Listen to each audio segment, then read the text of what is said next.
നേരത്തെ പറഞ്ഞതുപോലെ നല്ല മഴയാണ്.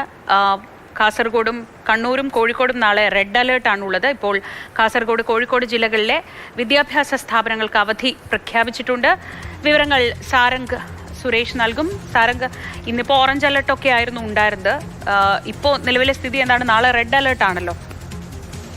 ശ്രീജ, കാസർഗോഡ് ജില്ലയെ സംബന്ധിച്ച് ഇപ്പോൾ ഇടവിട്ട് നേരിയ മഴയാണ് പെയ്തുകൊണ്ടിരിക്കുന്നത്. എന്നാൽ റെഡ് അലേർട്ട് കഴിഞ്ഞ ദിവസങ്ങളിൽ റെഡ് അലേർട്ട് ഉണ്ടായ സമയത്ത് സ്കൂൾ വിദ്യാർത്ഥികൾക്കടക്കം ജീവൻ നഷ്ടപ്പെടുന്ന ദാരുണമായ സംഭവങ്ങൾ ഉണ്ടായിരുന്നു. ഇതേ തുടർന്നാണ് ഇപ്പോൾ കാസർഗോഡ് ജില്ലാ കളക്ടർ ജില്ലയിലെ പ്രൊഫഷണൽ വിദ്യാഭ്യാസ സ്ഥാപനങ്ങൾ അടക്കമുള്ള മുഴുവൻ സ്ഥാപനങ്ങൾക്കും മദ്രസകളും ട്യൂഷൻ സെന്ററുകളും അടക്കമുള്ള സ്ഥാപനങ്ങൾക്ക് ഈ രീതിയിൽ ഇപ്പോൾ അവധി പ്രഖ്യാപിച്ചിരിക്കുന്നത്. എന്നാൽ PSC അതോടൊപ്പം തന്നെ സർവകലാശാല പരീക്ഷകൾക്ക് അവധി ബാധകമല്ല എന്ന് ആണ് മനസ്സിലാക്കാൻ സാധിക്കുന്നത്. അതോടൊപ്പം തന്നെ കോഴിക്കോട് ജില്ലയിലും സമാനമായ രീതിയിൽ തന്നെയാണ് ജില്ലാ കളക്ടർ അവധി പ്രഖ്യാപിച്ചിരിക്കുന്നത്.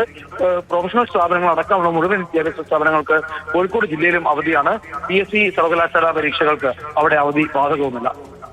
ശരി, സാരംഗ് സുരേഷാണ് വിവരങ്ങൾ നൽകിയത് കാസർഗോഡ് നിന്ന്.